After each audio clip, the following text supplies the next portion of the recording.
Did you know in the Bahamas they still pray in school in the mornings? And I don't believe it that it was an atheist that complained about not wanting his child to hear a prayer first thing in the morning. I believe it was a communist. That's where this country started going down the friggin' drain. Right there, taking the prayer out of schools. What they're doing. As an order to the nation, the intention of the President of the United States, by wing of the President action. They make this, and the President do report to this now action. Now, the legal attacks and other to derail Trump, they're starting to look really bad for Biden, though. This is the other big side of it. Here's Biden campaign co-chair, this is Jeffrey Katzenberg, responding to a question about keeping Trump off of the ballot, because that's what they're trying to do. Let me show you. You said that voters will decide the election. Does the campaign feel it's undemocratic for a presidential candidate to be sent off the ballot? I don't know. Yeah. You getting that? Is it undemocratic to make it so that people in this country cannot vote for the candidate they want? Is it democratic to destroy the system of democracy? Answer, I don't know.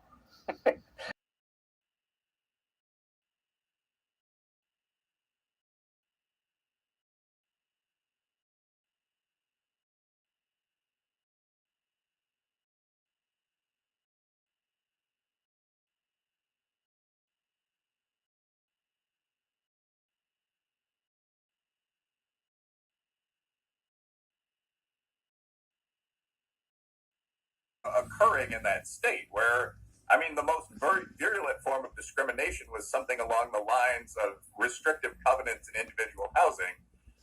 Another thing I'll say about the California plan, it seems like the numbers in it were almost just picked out of thin air by hopeful bureaucrats.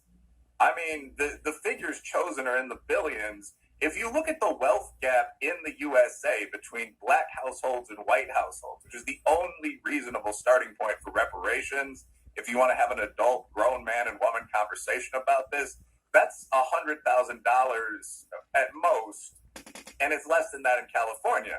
So, I mean, you'd have to figure out what percentage of that is plausibly due to past racism once you adjust for age, residence, test scores, so on. The California plan proposed, I believe the starting point was $5 million for every black adult in the state, which didn't have a long tradition of really oppressing black people. So it didn't make sense to me. It seemed like another one of those virtue signaling gestures we saw after the unfortunate death of George Floyd. I mean, that would be my frank take on that. Oh, Horst, what are your thoughts, on the compensation plans? Well, let me just add, and I agree with that completely, Will. Let me just add, this proposal is a doorstop holder. It will not go anywhere. I want to reiterate, this plan is completely and totally untethered to any traditional sense of any and restitution. The only party that has gotten extremism is the Democratic Party, because they've gone extreme on everything. I mean, especially when it comes to spending money, for God's sakes. All these illegal aliens that American taxpayers have to pay for, these college student loans, they have to pay for, somebody else has to pay for somebody else's money they borrowed. Pay off somebody else's debt. That's real nice. That's getting extreme. Got to pay for all the immigrants. Got to pay for these college students that, they're career college students. I mean, you take a course that ain't gonna get you a job in liberal arts or something.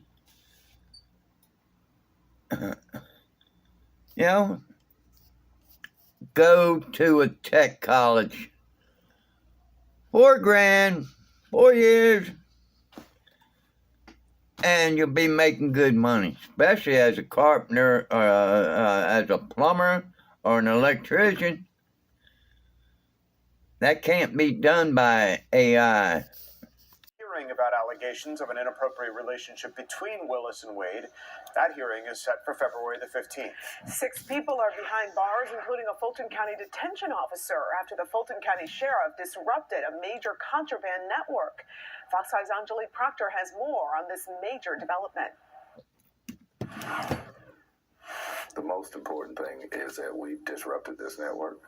Fulton County Sheriff Patrick Labatt says this major contraband operation began crumbling when one of his employees noticed Newport cigarettes hidden under the sandwiches in the Are things like queer feminist demonstrations are going to the bill. I mean, we are going to work for unhoused black people, for black single mothers. So even the goal of we think slavery was bad, and we want to compensate for that. And there are theoretically some ways you could do that. Actual aid for actual phonics education or something. But even that goal has to be subsumed with all these different progressive causes. And this is a big weakness for the political left. And I think it's a big advantage for those of us on the right and the center. With for next couple of elections. Okay, well, we will to more of this when we're going to take a quick break, and then we'll be back and we'll continue on our discussion on reparations. I'm Richard Carr.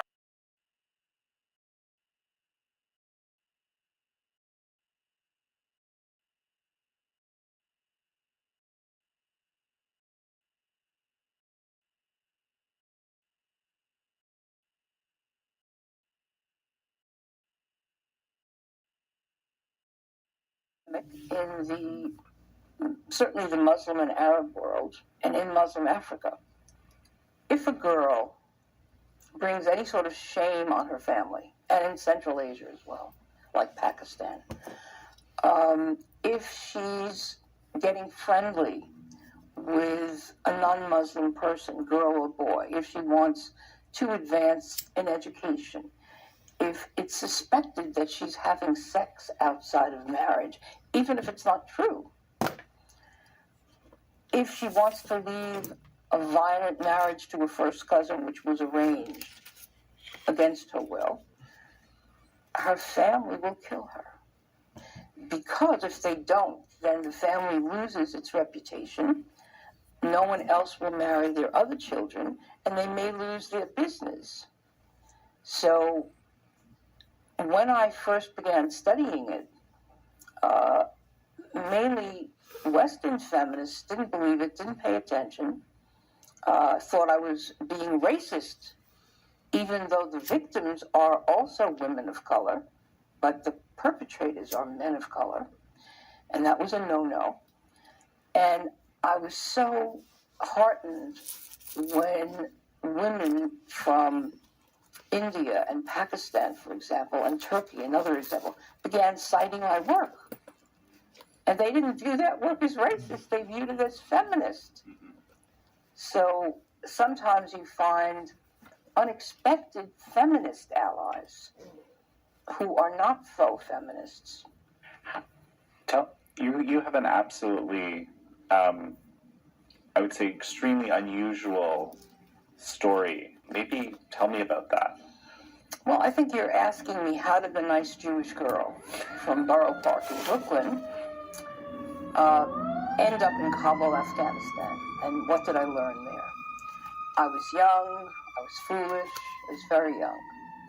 And I met a man at college who seemed totally westernized. He was. We talked about Dostoevsky and Proust. We went to all the best European films. And I said, I'd love to meet your family.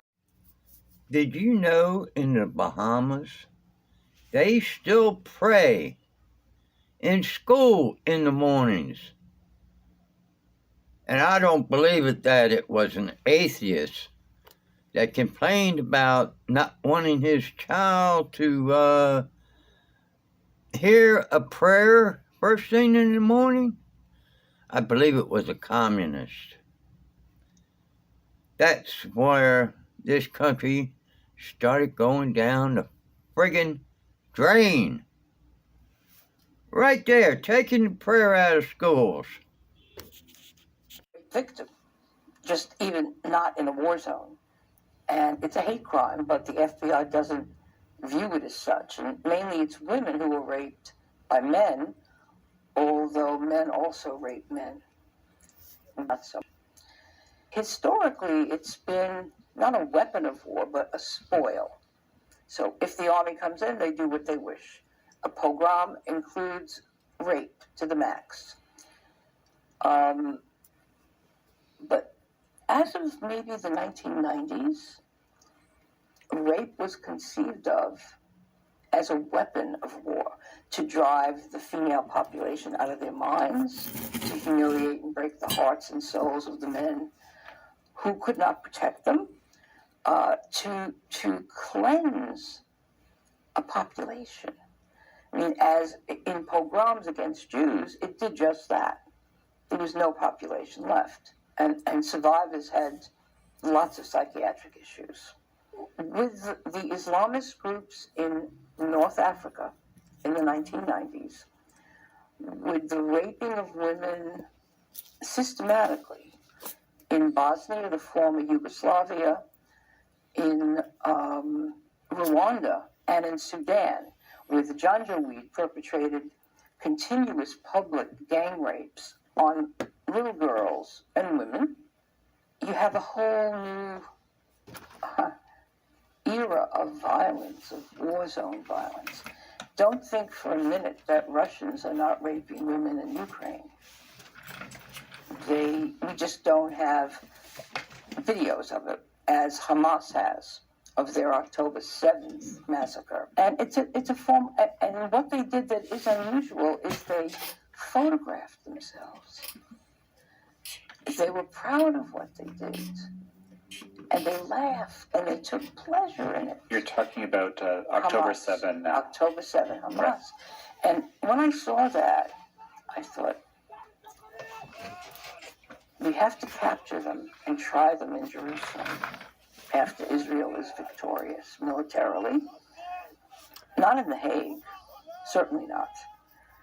But in Jerusalem, the way Eichmann was tried, and the way the Nazis were tried at Nuremberg, because the world will not be even slightly safer for Jews and for Israelis of any religion if there's not a public acknowledgement and acceptance of what happened.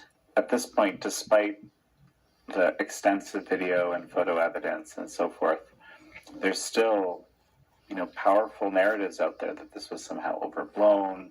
Someone who I trust very highly, to quote him, he said, serial killers don't do the things that he saw being done in this footage. Yet at the same time, these narratives exist that this didn't even happen, or perhaps is overblown. People are struggling at this point to try to understand how there could be such a disconnect. Yeah. Well, from the day after Israel won the 1967 War of Self-Defense, Russians and the Arab League countries started funding the curriculum in the West, strategizing, brainwashing that has now paid off. The New York Times, which I once trusted and appeared in their pages and was reviewed in their pages. No more, I'm canceled now. They lie.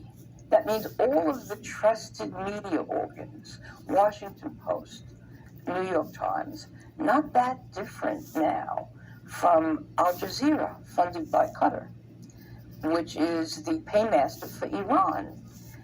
Lethal Jew hatred.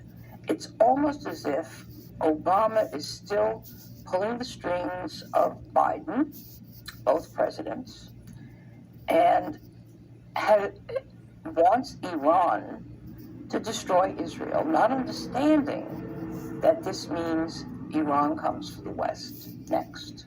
$10 billion that our American government just unleashed, gave to Iran. It was through Qatar. And why Qatar would ever be chosen to negotiate the hostages. Just to clarify, when you say Qatar is the paymaster of Iran, what do you mean by that? It has its bank accounts, money to Hamas and to Iran, and from Iran. Iran funds so many terrorist groups worldwide. Hezbollah is one, and Hamas is another. I see the alliance of China, Russia against the West. That's the only reason why a country like Saudi Arabia would be open to the Abraham Accords, because they're terrified of Shiite power. The Muslims in Iran are Shia, and throughout the Arab Middle East, it's Sunni. They were seeing the Abraham Accords as a possible way of containing Iran and of having good economic, diplomatic relationships. Now, this Hamas move may have delayed it, but maybe there'll be life in it yet. And so all of the university professors whose performances we've just seen in Congress, and they had professors before them, and all of the students who learned from them really believe that Israel is an apartheid Nazi nation state. They believe it with their whole hearts. They really believe that terrorist and fascist organizations are freedom fighters. They truly believe this. They have binary thinking. There's only an oppressor and someone who's oppressed. It's